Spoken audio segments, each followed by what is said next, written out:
Hello, everybody. Welcome to the Right or Die Show. I am your host, Randi-lee. Welcome to this beautiful Sunday. If you are listening to us today, I mean, unless you're across the world and then you're in Monday already, but whatevs.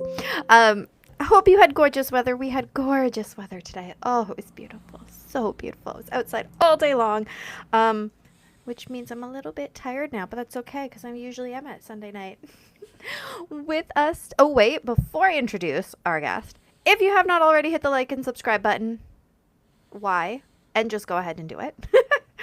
And now, with us today, very cool. I have a guest. I have been on her show, I think, more than once. Yeah. And she is now coming on my show. So let's welcome Mitzi. Hello. Oh, I hit my hand. Hi. Hi, everyone. Thank you so much for having me, Randy. And yes, if you are listening, why aren't you liking and subscribing already, right? Get with the program. I like it. I like this aggressive posture. How are you today? I am well. I'm with you. It's Sunday for us, and it's late in the afternoon where I would usually be shutting it down. You know what I mean? Usually around this time, I'm like ready to shut it down, put my phone on do not disturb, and yeah, I'm with you. But sometimes these moments are so precious that when you get to connect with somebody wherever they may be, might as well just risk the nudge of my sleep routine and push it back an hour or two. It'll be fine. And we appreciate it very much. I mean, especially when you're going on a show that you've already met the person and you've had good times. So, I mean, it's perfect. Absolutely. If anything, it's a win-win in my eyes. I totally agree. So for those who don't know you, tell us a little bit about who Mitzi is. Yeah, no problem. Well, yes, I go by Mitzi. My full name is Mitziel, but Mitzi is easy for people. I don't have to try to break it down and be like Mitziel. No, it's Mitzi. Keep it simple. But yes, like Randy said, I have my own podcast called Mitzi Let's Think About It. She has been on once, twice, maybe nudging for another time. We don't know. It's all in the air because I really do love speaking with Randy. And that's my whole goal of my podcast is just speaking with beautiful minds, sharing their perspectives. And I write my children's books, I write my blogs, I promote people's content and do campaigns. And I'm just here to help people think differently. So yeah, that's my go-to. And Mitzi has a wonderful show, like she already said. So if you haven't liked and subscribed because you've never heard about it before, go and do that now too. Okay. Yeah. Actually, don't do it now because like now you're listening to this one, but like after we're done, then now after. Yeah, exactly. In the future now. Exactly. Your future now. All right. So that's what you do, but who are you in your soul? In my soul.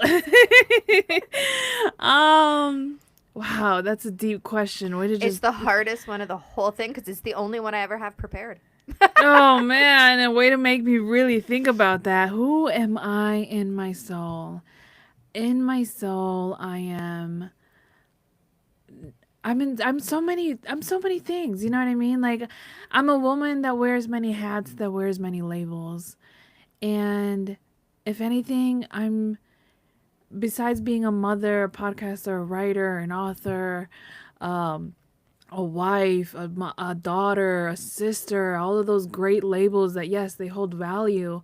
At the same time, I'm a human being just trying to learn how to love, to forgive, to embrace, to give grace, to just experience life in a manner where I am unoffendable. You know what I mean? That's been my go-to this year is to truly become unoffendable. And I think in my soul, in the deeps of my soul, I would say yes, my goal is to be unoffendable and be more loving. I really like that. I'm writing it down because I like it so much, actually. Become more unoffendable. Yes, because then it doesn't matter what people say about you because you won't be offended. Like, they can say whatever they want. That's their opinion. Their opinion really doesn't matter. Exactly. And then when you're unoffendable, not only does their opinion doesn't matter, you realize what people are going through, and if they retaliate it and project it out on you, it has nothing to do with you. Oh, you're angry? Yes. You must be having a bad day. Oh, you're upset? I'm sorry, the wind is blowing in the wrong direction for you. You know what I mean? You have Yeah, all I of these like this. reasons to give people, and it makes you realize, if I can give other people that same type of love, that same type of grace, that same type of forgiveness, that same type of understanding, then I can most definitely give it to myself, because I'm not perfect. I'm not always going to do the right thing. I'm not always going to say the right thing. I'm not always going to know what to do. But when Mm-hmm. you think of that frame of being unoffendable, you realize, not only do I not have to be offended with everything that's happening outside of me, I don't have to be offended with what's happening inside of me Yeah. too. Oh, I love that. So when you're like, I'm not perfect, it's so funny. So at work, in my day job, I always like to say, like, if I've done something where I'm helping somebody else, or whatever, I'm like, okay, guys, so there's 5 of us in the office, including myself. And I'll be like, okay, guys, I did this. I hope I did it right, but I'm only 99% perfect, so check it over. That 99% is still valid. Right? It's a pretty high percent. I'm like 99% perfect. I'm going to use that one. Do it. Do it. It's become my new favorite. That, and if somebody's like, "Oh, thanks for whatever," I'll be like, "I like to be paid in compliments and cookies." I Right? like It's great. It's great. You I can still like both. that. You can still both. Thank you. Thank you. I most definitely will. Perfect. So I always like to tell the guests, start your story wherever makes the most sense. And I know you have a big story, so wherever you want to talk about. And I'm gonna randomly interrupt you when I'm like, wait, I have a side quest for us to go on. Yeah, yeah. Yeah. Um, well, see, that's the thing. I know your podcast is about mental health, and I know when you said, like, give a few topics or focus points about mental health that I have the understanding or knowledge about, and it is a lot. Like, it really is a lot, Yeah. because it really started when I was young, like in my yay years. Your wee little bitty itty bitties. Yeah, in my wee little itty bitty years, when there was little Mitzi, little baby Mitzi. It's just that, when you grow up in a toxic home, when you grow up with unstable parents, when you grow up with the insecurity that comes with instability, it makes you realize all of the things that you don't want for yourself. You know what I mean? Yes, I And totes all of do. the things that you don't want to happen in your life or in your family that you're starting. Yes. And it's like, and so it's just like, for me growing up, I've always had an observation perspective. Like, I was always observing, because I always had Oh. to learn. You know what I mean? Yeah. It was always that I have to learn from other people's mistakes, because I've learned at a very young age, you either make your own mistakes, or you learn from other people's mistakes, or you don't take any advice at all. You know what I mean? Or you just live Yeah. blindly with no carefree and no cares for your consequences or anything like that. And either way, you're still going to get burned by those Mm. consequences one way or another. So I Yeah. was just like, the safest way to go about life is to learn from others as much as possible. Not in a moment to judge them, but in a moment to learn from them. Because when you judge them, you don't realize that you might have to learn their hard way from what they've experienced, so you don't judge somebody. You know what I mean? That's Yeah. why, just like, for me, it's just like, I don't judge people, because I don't want to learn the lesson of why you going through that lesson. You know what I mean? So I'm just like, I'm not Yeah. going to judge you. I'm going to learn from you, and I'm going to respect the reason why you do the things you do.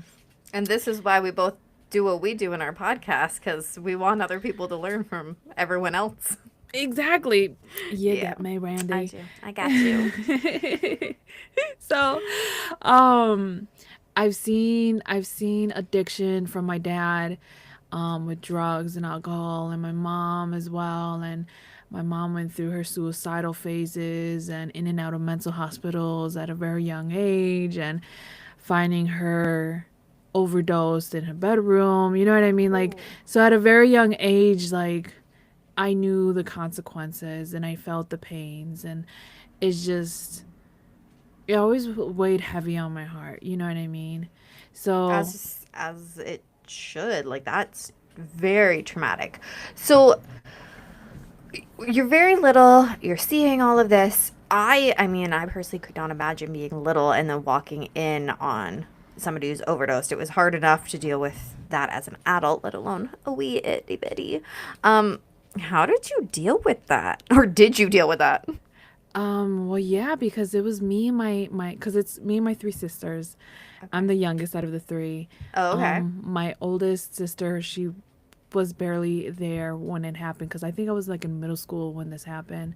So Okay. me and my middle sister, she and I, we came home from school and we found my mom just like in her room, like passed out. Oh my And gosh. it was kind of like intense because Yeah.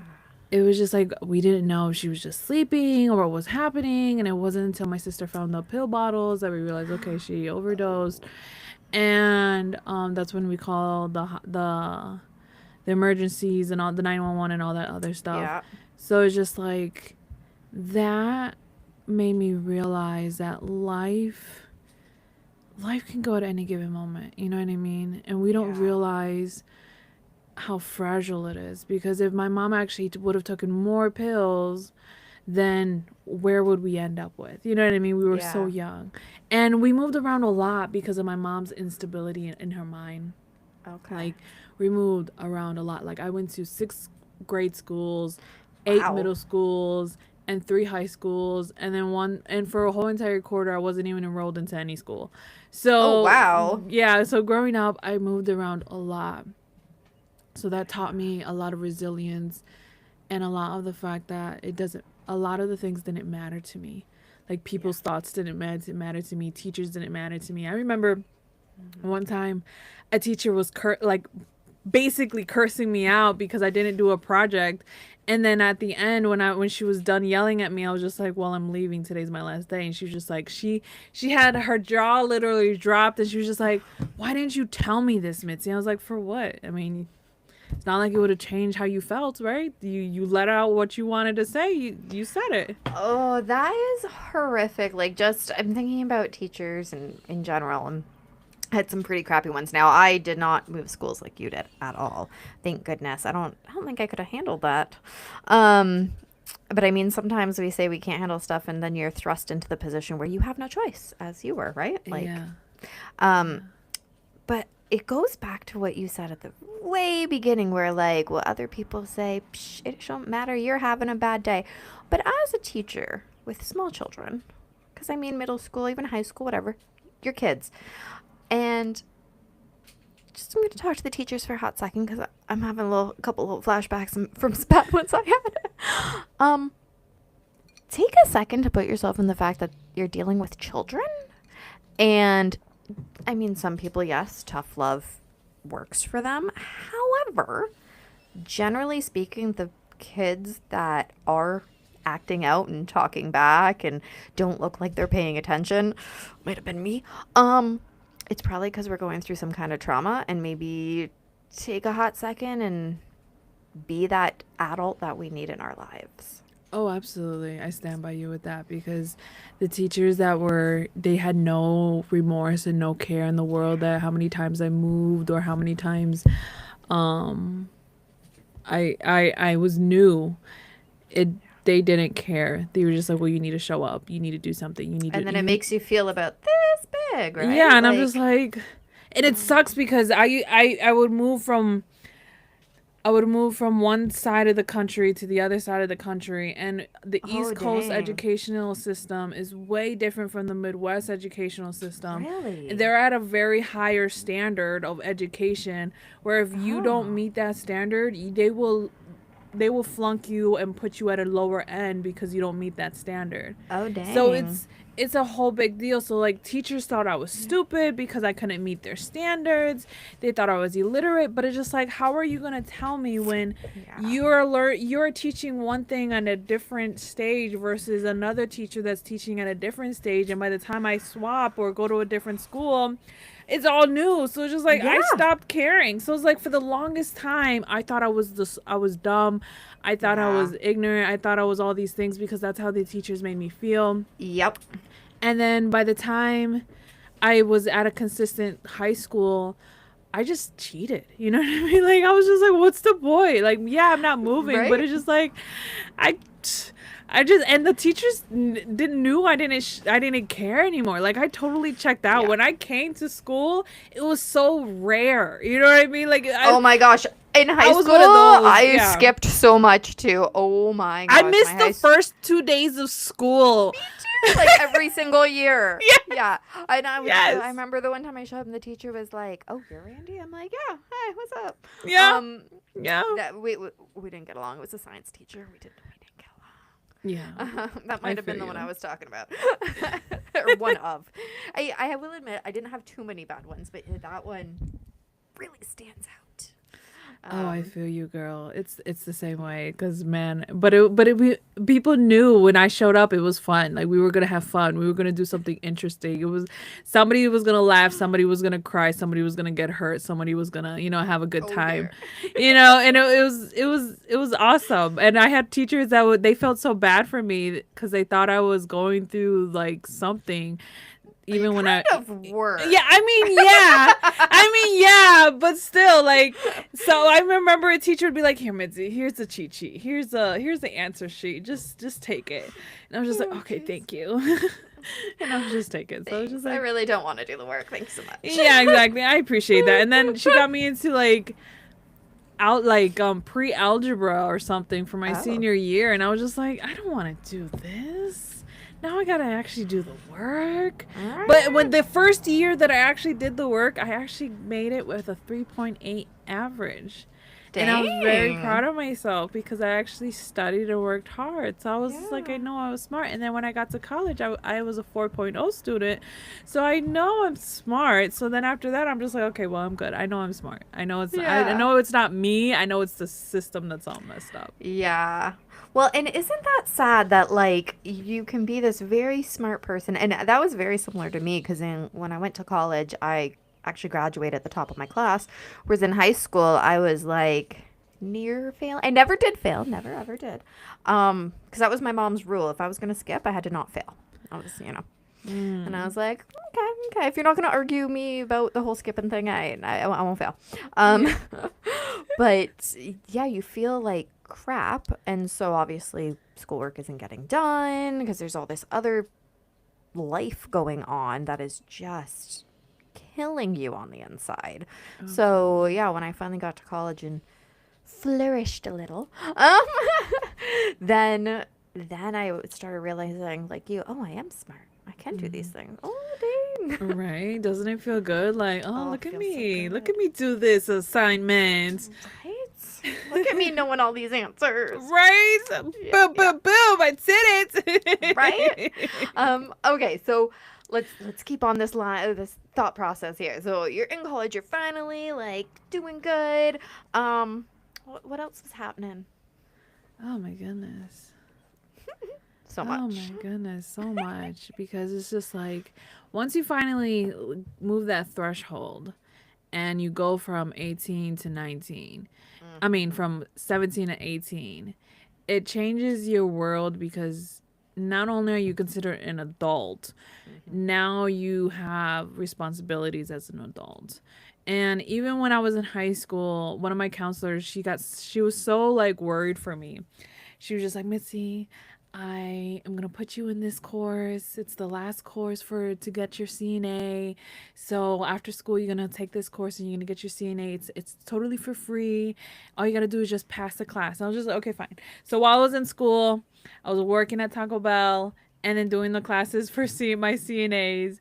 And after I passed my CNAs and after I passed my high school, I was just always working, like always working. Like, yeah, I got into toxic relationships and it made me realize like, it's not the best for me.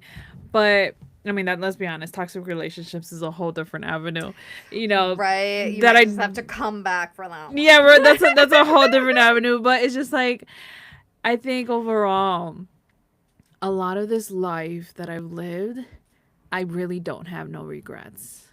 You know what I mean? Because when I was maybe probably like 5 years ago, I would have the regrets, like, man, I can't believe I did this. Man, I can't believe I said those things. I can't believe I did those things, or I tried those things, or I wore those type of clothes, or whatever that it may be. And now it's just like I have no regrets because it has made me who I am. You know what I mean? It has taught me something. It has brought me value. And even now, I mean, I still go through hardships. I still go through struggles and Because you're only 99% perfect. yeah, you know what? Maybe like 90% perfect. I'm not at that 99 yet. I'm still loading. Okay. You know what I mean? Like The loading screen. yeah, it's loading very slowly. I'm at 90%. Once I'm officially fully unoffendable, then I reached that 99, maybe 101. You know, we don't know yet. It's still loading. It's still stalling. I'm on still Windows 10. I love that. So because of that, I think it also keeps me humble, as well. And it makes me, when I look at other people and I see that they're in a certain stage of their life that I've already experienced, it makes me realize, like, I understand. You know what I mean? Not only do I understand, I respect why you're moving in that manner, because it's hard. It's hard to get out of a toxic relationship. It's hard to know what to do for your children when there's financial issues. It's hard when mental stability isn't there. It's hard to deal with somebody who wants to kill themselves. It's hard to just deal with these things that people feel like they're so alone in. And it's so easy to feel alone, because I've learned that being alone is not just a physical aspect, it's also an emotional aspect as well. And when you put them two together, isolation is such a heavy burden. Like, it's a very dark feeling that if you don't know how to get yourself out of it, you can really linger in it for so long. Yes. So it sounds like that's coming from personal experience. Well, yeah. Yeah, most Obviously. definitely. So how do you get yourself out of it? Honestly, I would say it's my relationship with God. Like, I had to develop a relationship with God, because when I was so in the world and I was consuming so many different drugs and consuming so many different sexual desires and lust and all these things, like, I thought the world was going to give me what I wanted, but all it did was take from me, mistreat me, abuse me, and file me in this manner that is not who I am. And it broke me. Like, it broke me. Like, I remember sitting in my apartment alone. It was cold. My heater in my apartment didn't work, and I live in Wisconsin, and the weather was that's cold. dropping, and yeah, and I was just like, my oven was on and open, and I was just standing there, and then I just dropped to my knees, and I just was just like, I can't do this anymore. Like, I'm done. I'm done trying to do things my way.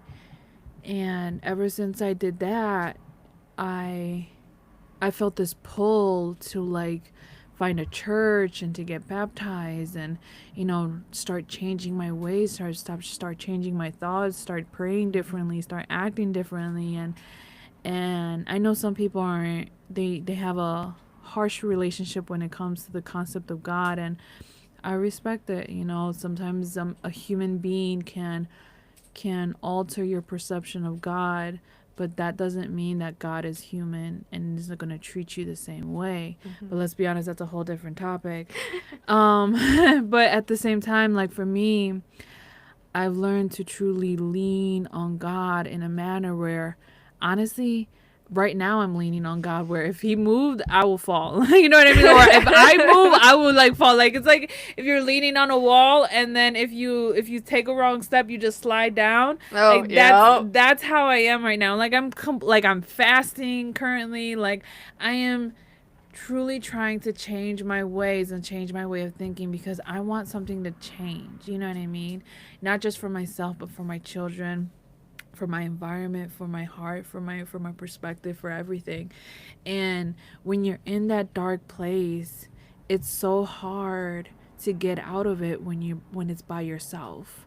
You know what I mean? Yes. And if you don't have a good support system, I don't have a good support system because my family can easily keep you in that dark space because all they know is that dark space.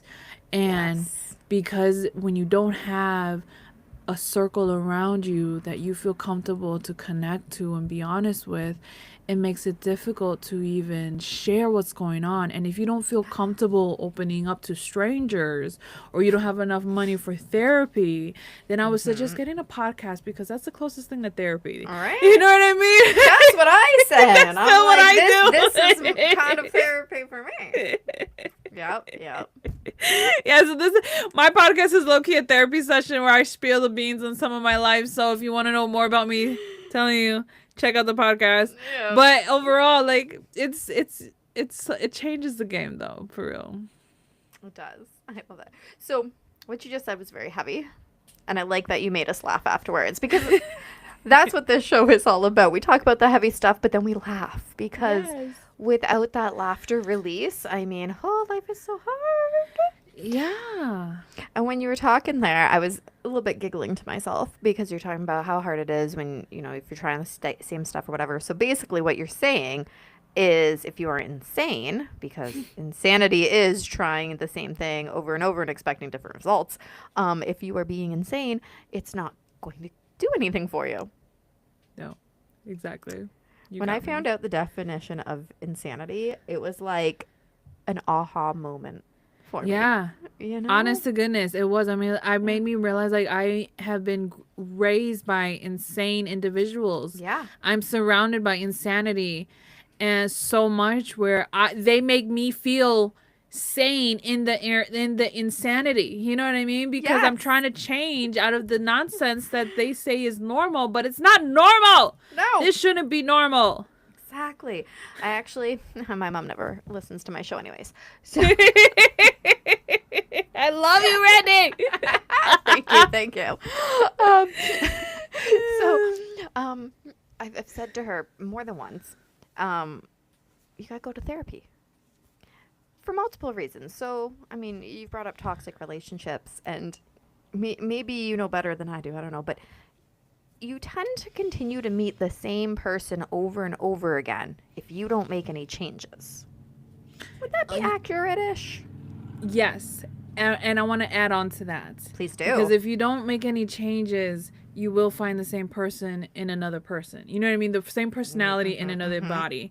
But not only that, but if you don't learn the lesson from that relationship, even if you get out of the relationship, you will find a tweaked version of that relationship, a little bit better, but with the same core issues. Like, let's say, for instance, you left your ex because he was narcissistic, he was lazy, he was a bum, he had no ambition, he had, you know what I mean, wanted to play video games instead of wanted to thrive or educate himself, you know what I mean, whatever we want to call it. But then you move on and you get a new relationship, but he's ambitious, he works hard, but he still has anger issues. Yeah, he still has these issues of trying to better himself. He'll better himself, but as far as he can throw his hand to somewhere, you know what I mean? Like, you know what I mean? So it's just like, you get somewhere that's a little bit different, but you won't get that far because you didn't really learn the lesson from the first one. Yes. So it's just like, you have to learn a lesson when it comes to these toxic relationships, because they will... It's just like, I was thinking about this too the other day. It's just like, it's like wolves in sheep clothing. You know what I mean? That's basically what it is. You find another wolf hiding under sheep clothing, and then you think, oh, I'm in love. But in reality, you're not in love. You like the concept of love. You like the concept of that feeling of being in love. But you're not really in love, because let's be honest, you either don't know how to be alone, or if you do enjoy to be alone, you're bored of being alone and you're ready to start a relationship, but you're not ready to fully heal yourself before, or heal yourself enough to know why you left the previous relationship in the first place. Because if you don't and you're ready to just jump ships, then all you're doing is, like I said earlier, finding a new wolf in different clothing. Exactly. So you get where this side quest is going right now. Oh, yes. So I always tell her, you need to go to therapy, because if not, you're going to make the same decisions. You're going to meet the same people over and over, as we've just explained, as Mitzi so eloquently explained, actually. And her response is always, why talking about it isn't going to help? And I'm like, okay, but like, I'm living proof that it does. And I've talked to almost 300 people who also agree with me. I think there might be something to it, but I'm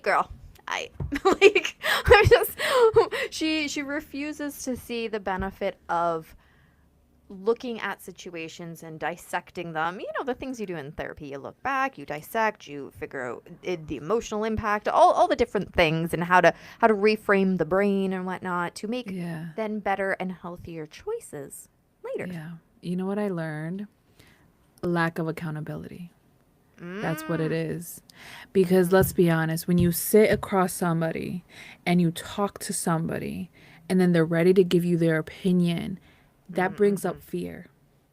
You know what I mean? Yeah. That brings up distraught feelings inside, wondering, that anxiousness of, are they going to judge me now?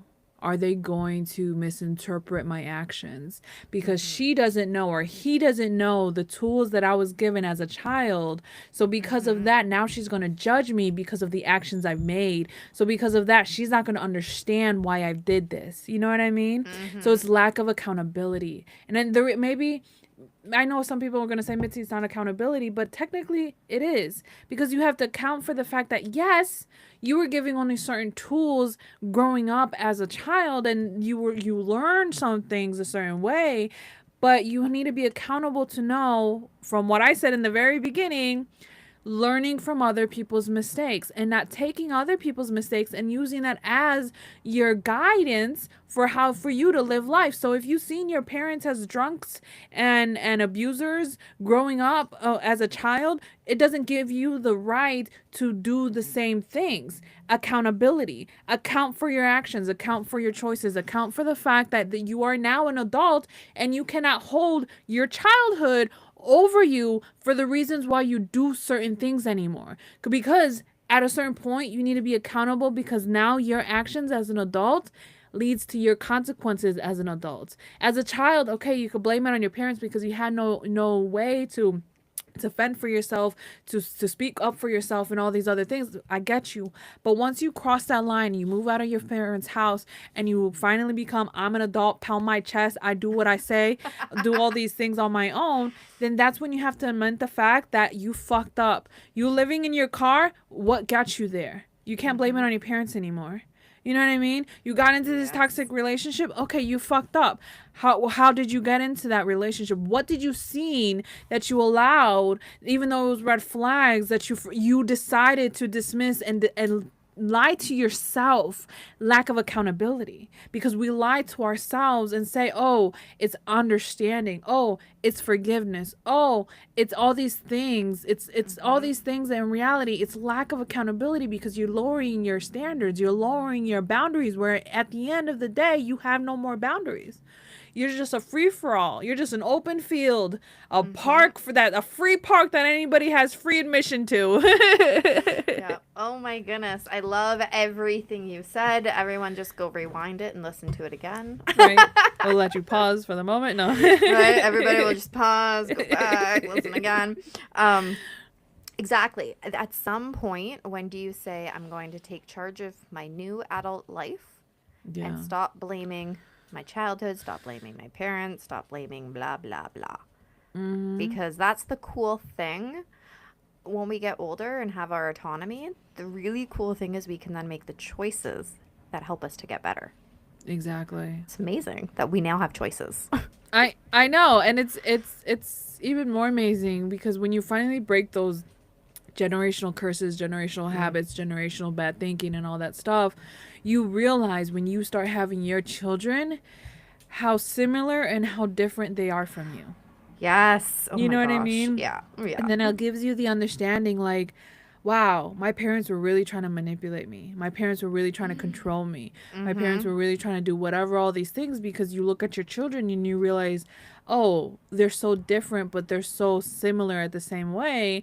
And it gives you that understanding like, okay, I'm going to move differently now because I have this understanding. Because the old saying goes, if you know better, you do better. So that's why we do better in this generation. Oh, that's right. That is a good saying. You We can have write so that many one good. down. We have a lot of good sayings in this episode. Like it's full of them. Yes. Um, well, exactly. So I feel like, as you get older, you can take accountability for yourself and make those choices. And I'm not saying therapy is for everyone. Actually, I am. Therapy is for everyone. What I'm saying, what I'm saying is not every type of therapy is for everyone. And that's the thing. There are many different types out there and many different therapists. So if you go to somebody, you're like, oh, this is not going to be, it's the wrong one. Go Yeah. to a different one. Try a different style. There are so many different ones. There's group, there's individuals, there's cognitive, what is that? MD, whatever. EMDR. Yeah, Yeah. I think that's the acronym. You, Anyways, there's lots of them. yeah, because I think of them like clothing. You know what I mean? You're gonna try on different clothing Oh.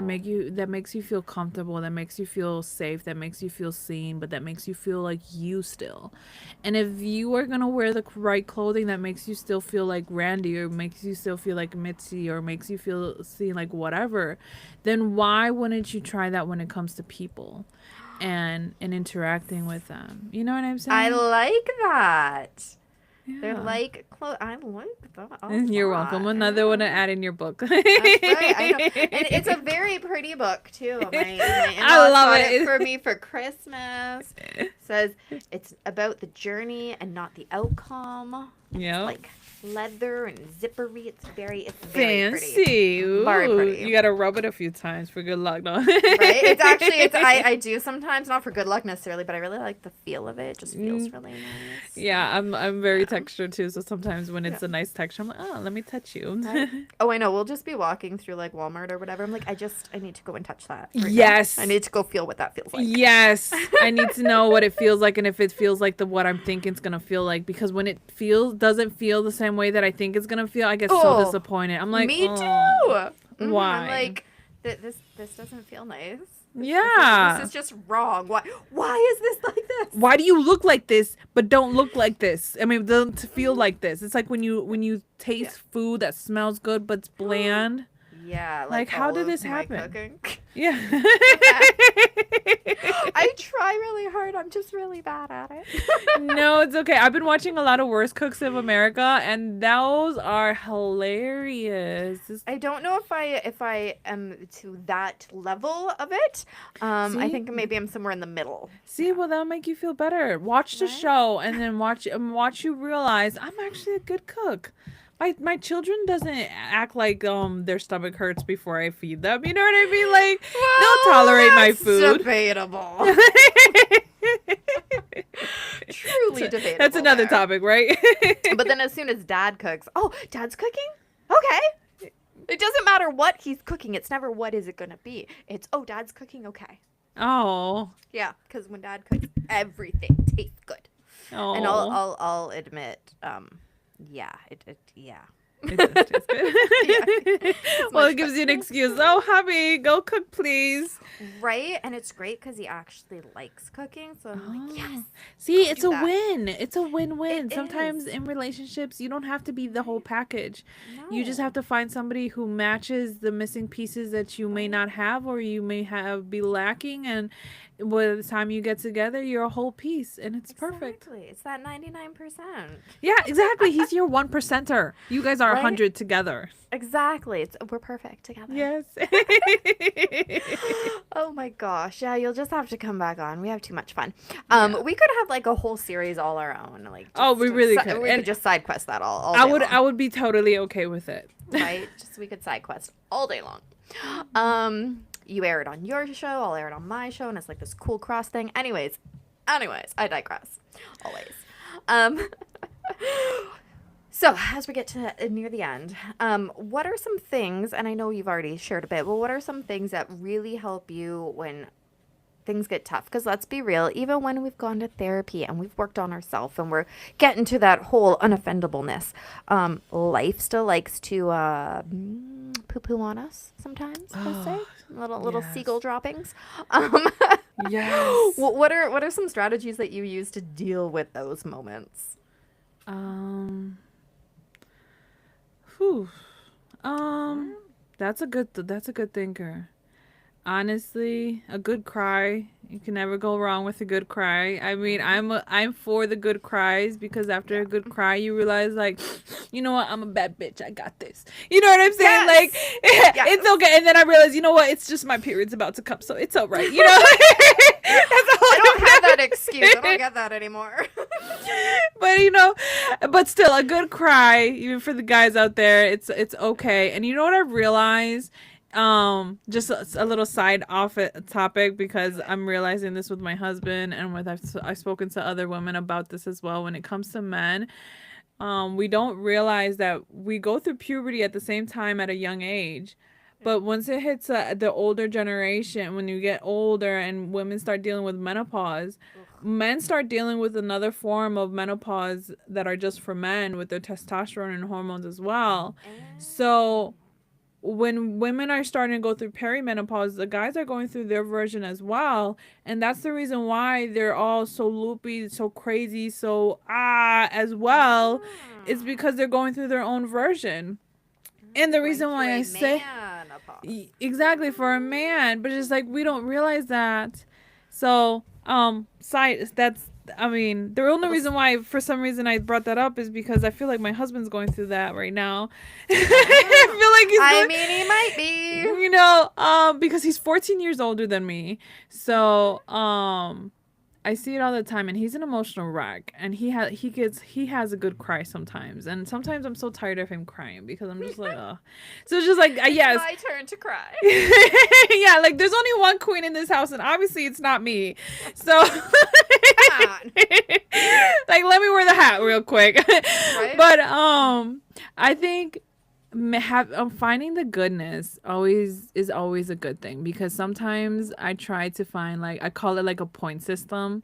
I'm not really Okay. taking points, but I call it the point system to make Yeah. myself feel better. Because if I start adding up the good points of like the goodness that I have in my day, then it starts making me realize, like, you know what, I am pretty cool. I am pretty You blessed. are. Life Yeah. isn't that bad. You know, like I have electricity, I have running water, I have AC, I have food, I have, subscriptions, I Lot of have, you know what I mean? bonuses there. You know what I mean? Those are like You, bonuses. I don't know if you. Okay, so on TikTok, there's this lady that says oh, now it's like I can see it. Oh, my brain's not connecting the dots here. Then she's like, rich should I have, or why I'm rich, or whatever. And she goes through, and it's not that she's rich in, like, I got billions of dollars, but she's like, look at this. I got this fridge right here. This is a great fridge. Look at that. There's food in this fridge. Yeah, I'm rich. I'm rich. And I love her, and I cannot think of her name, but I can see her face or whatever. Her husband is also older than her, because that's part of it. but it's awesome because you're saying these things, and that's what it is. I'm rich because, oh, my kids have got these snacks here. Look at this. And I think it's pink, and I have the pink toaster, whatever.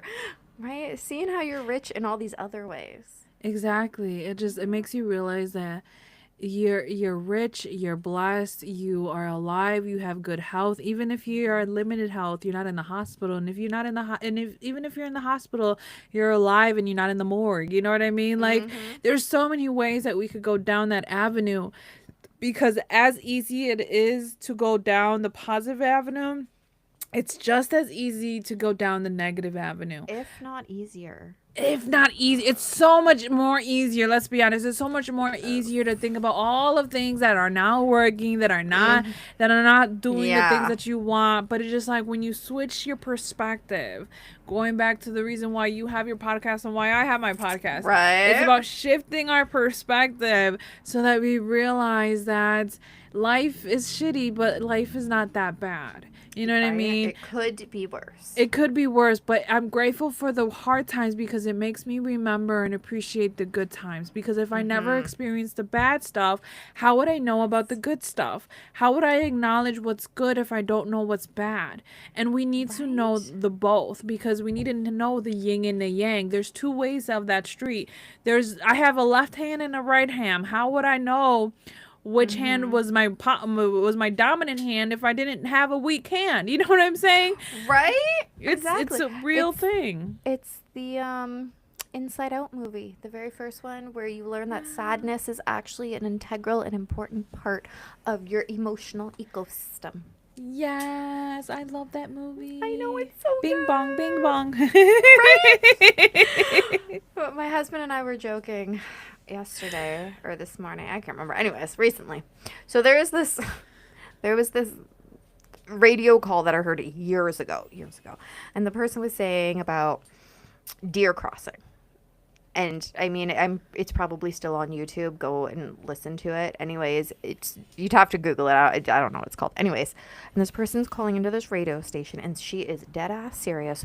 Why are we letting the deer cross in the middle of the highway? And the radio guests are like, what are you talking about? She's like, we put the deer crossing sign up, and they can just cross in the middle. Why don't we move the deer crossing signs into a less trafficked zone or whatever? So she's going on and on. Anyways, go listen to it. It's the funniest shit. Anyways, so my husband and I were joking. And I'm like, yeah, you know, like when the little memory guys are there and they're taking your little orbs and deciding which ones are gonna go to the chute and go away. I go, that one stays. I go, in fact, that one's core memory worthy. It just goes right there. It stays forever. Yes. Yes. Oh my goodness. That's exactly how I feel with the most randomest things. Like I have Mm-hmm. remembered jingles just like that. Like I know this one of FREE that spells free creditreport.com, baby. Like Right? randomly it'll go in my head, and Mm-hmm. that was from when I was a yee kid. Oh, I remember there's these little blue puppets, and I used to train CPR, and part of it was never put something in your mouth that you don't know what it is. And I Yeah. would always bring up this commercial from when I was wee little, and people would look at me like I was crazy. I'm like, how do y'all not remember this? Anyways, and it was, don't you put it in your mouth, don't you put it in your mouth, though it might look good to eat, though it might look good to eat. Anyways, I think it was only played in Canada, but it was these little or not blue puppets, and people look at me like I'm crazy. I'm like, no, I'm not making this up. Like this was for realsies. Yeah, exactly. Like it really happened in live broad daylight. Goodness, like I've experienced that. I'm not crazy. So yeah, I know Right? exactly what you It's mean. not the I've had those Mandela moments. effect. Right? I know, but yeah, I love that movie because it made me realize why certain things are down in the dumps, or you know Hmm. what I mean, like are so They did so good with that crossed. movie, and the second one was also really good with They anxiety did. in there. Oh, they did such a good job. They really did. Whoever wrote that, applause off to you. Like hats off Right? to you. Like get an Yeah. award, get a raise, get a Yeah. coffee maker. You know what I mean? Like Right? whatever you You get all the things. All need. the Get things. a kid. Get it all. Just send it to him. Yeah, all the things cuz so good. So good. Um anyways, see, we're just too fun. Um what would you say to somebody who is struggling right now with their own fear of accountability? Yeah, cuz we talked about that. Ooh, Oh, yeah. I think if you're afraid. Oh, sorry, I had something on my eyes. It's all I good. think if you're afraid of your own fear of accountability, I think the real question is, what are you afraid to know? You know what I mean? Oh. About yourself that you've been lying about. And why are you lying about that? Why is the lie better than the truth? How come, you know what I mean? Because sometimes we feed ourselves the lie because it's better than the truth, not realizing that we have fabricated the lie so much that we made the truth so horrible. You know what I mean? Like I sometimes do. the truth isn't even that horrible. Sometimes the truth is just, oh, okay. That's yeah, it's shitty. You ripped off the band-aid when it was still bleeding and now it's still Yeah. bleeding, but I get it. But doesn't mean that is not going to stop bleeding. You know what I mean? It'll eventually Yeah. dry up. And then you realize it turns into a scab. And then when you peel the scab, it's dried completely and you have a scar. And then when you look at the scar, you remember the scar, you remember the pain, you remember how you got hurt, but it doesn't hurt anymore when you touch it. It's no longer sensitive. It's just there. So I think when you have fear of accountability, what you truly have is true fear of knowing the truth of the memory, the truth of the experience, the truth of what you're hiding. You know what I mean? Or what you're truly hiding. Because for instance, you can make it seem like your mother wasn't there because she always yelled at you, but not realizing she was still there. She may have yelled at you, but she was still there. It's not like she was completely absent. You know what I mean? And we don't allow ourselves to accept all of the truth because part of the truth keeps us comfortable. You know what I mean? And when we only accept part of the truth instead of all of the truth, then we remove not only accountability for ourselves, but also for the other person that was there. You know what I'm saying? So yes, your mother may have or your father may have not have been the best parent in your life, but were they still there? Did they at least try?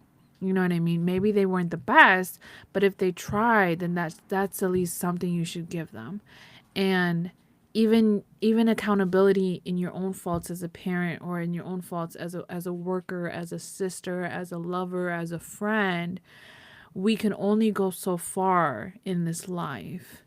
And if you can't accept the fact that you're trying the best with whatever tools you were given, with whatever knowledge you were given, and give yourself the benefit of the doubt that you're at least trying, then you're never going to get to the part of acceptance, because you have to have acceptance before you ever reach success, love, all these great things that people feel or get to experience, but you're like, oh, it's not going to happen to me.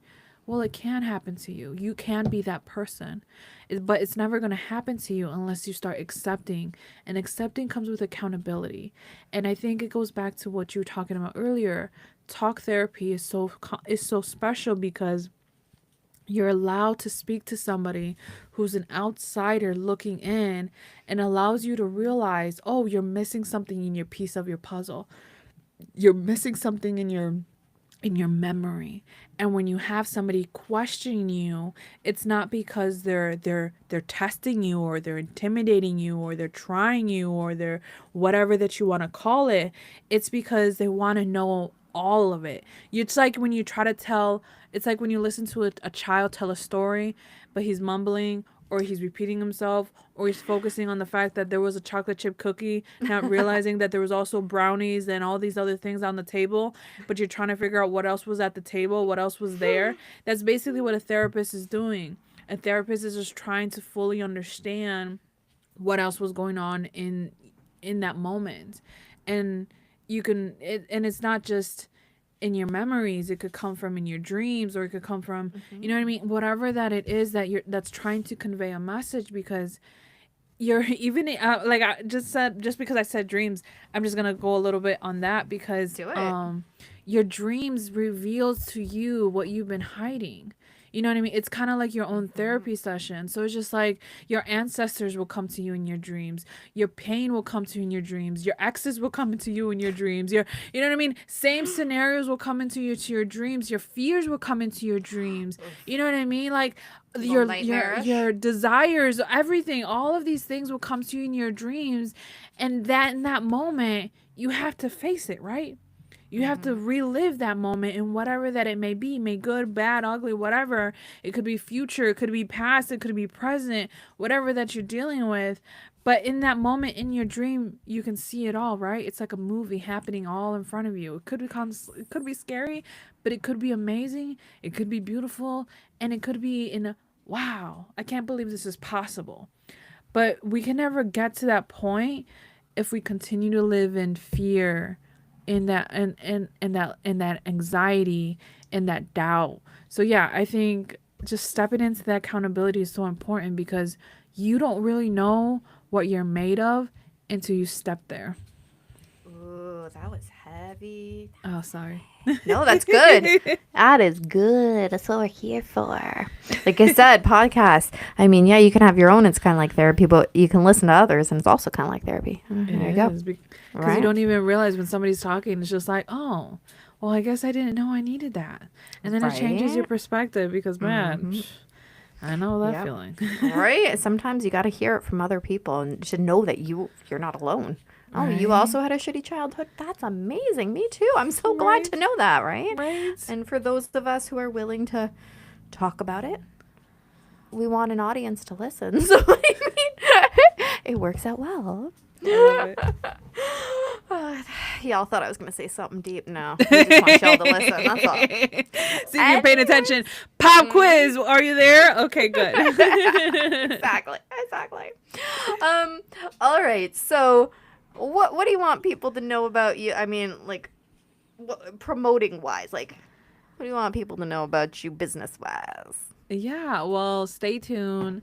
I am working on finally getting my novel in the publication part session where it's in the editing phase, officially hand over to a publisher. So it's gonna happen come next year. It's exciting. It was exciting because it's like your baby, you know what I mean? Like I have written children's books. Like I have 4 children's books. Check them out. They're available on my website, mitzithinking.com. I'm pretty sure that Randy's gonna put it in the show notes. Nice. But it's just like when it's like a novel is so big. Like it was 144 words in my novel. And that's like a really big thing for me. Like that's my heart. That's my And then when I put it in, I was kind of nervous because I didn't think they were going to accept it because the lady that I was speaking to, she was just like, sorry, this is a whole different side quest too. I'm sorry, but that's all good. Okay, I love side quests. Okay.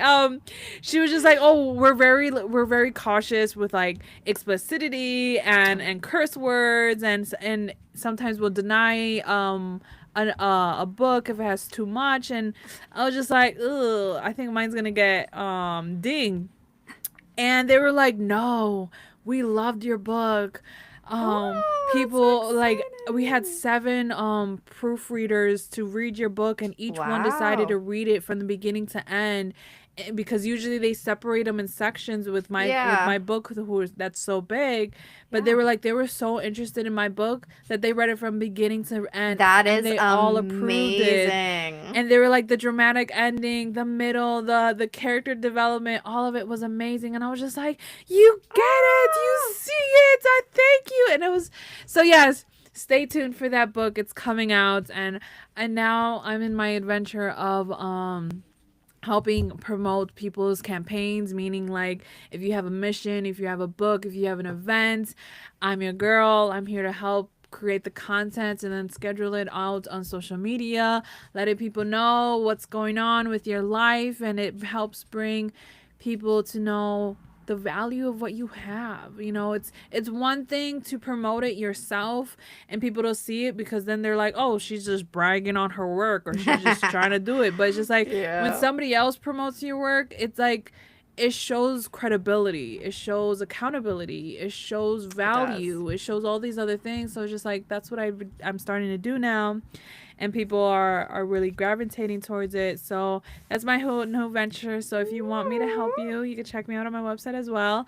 But overall, my whole goal is just to help people think differently, letting people know that it's okay to be you, whatever that looks like, however that smells like, whatever that sounds like, whatever that it is. I can't smell you, so I don't care how you smell. I don't do in person yet, I'm not that fancy. I don't have a studio space, so I don't care if you didn't shower showing up to my episode. It's okay. But it's just about thinking and expanding your mind and knowing that, I didn't think about it in that way, or I didn't realize I could think about it in that way. Yeah. Because there's so much that we are so limited to, because we don't realize that common sense is not very common. Common sense is very limited because how you had to survive growing up, that's your common sense. How you had to survive in your environment, in your community, wherever you are in the world, that's your common sense. Because how you survived in Canada is is semi different from how I survived in the States, you know? So it's just like, at the end of the day, if we just learn from each other, then everything's all good. Right. That's what we want. Yeah, So where are people going to follow you? Well, I have my website. Obviously, it's going to be on Randy's show notes, but it's mitzythinking.com. I'm on Facebook. I'm on Instagram. I'm on Twitter. I'm on Blue Sky. I'm on Tumblr. I'm on LinkedIn. I'm on TikTok. I'm on everywhere that you can think Just of. all the things, All the right? things, Like all the things. Just not threads, because I don't understand the concept of threads. You know, like, I still don't get it. Like, is it like a Facebook, but on Instagram? But it's not Instagram because you need a different app. Like, it's just a hot mess that I haven't figured out yet. So I'm just not on threads. Yeah. So you get me. Why did they make it? You know, I would like an explanation. Instagram, why did you make threads? Like, what's the point of it? I mean, because like we already have so many social media platforms. Like, come on, there's too many at this point. Yes, it really is. It's like copy paste and hopefully somebody gets it. Just bring back MySpace and be done. Oh, I loved MySpace. I used to do the different the codings of the page. Like, they made us feel like real coders. You know what I mean? Right? If I liked the layout, but I just wanted it to be purple instead of blue or pink instead of, you know what I mean? You could find it and then put it in and boom, you're all good. Like, way more control. No more. Oh, so much more control. I had the top 5s, the top 10 people. Like, you know what I mean? You had a way to go. You had music. Oh, my goodness. MySpace was so awesome. And then it got kicked to the curb by Facebook. So, right. Sucks. And then now there's like a bajillion things. Like, dude, Sarah's like, yeah. So thank you for joining. Now you must be like wide awake. So now you can't go to bed. Oh, I know. Now I'm way too much fun. Yeah. Now it's a problem. So thank you. No, I'm kidding. You're welcome, actually. You're it's a great problem. Thank you, everybody, for listening, for joining. And remember, we talk about very serious topics. Yes, we have fun. Yes, we laugh. Because, like, if we laugh about stuff and we share stuff, maybe perhaps we'll destigmatize it and people will just be more willing to share. So we talk about heavy stuff. We have fun while we do it. So be sure to share our episodes out. It's so important because the only way to end the stigma of mental health is to speak openly and honestly.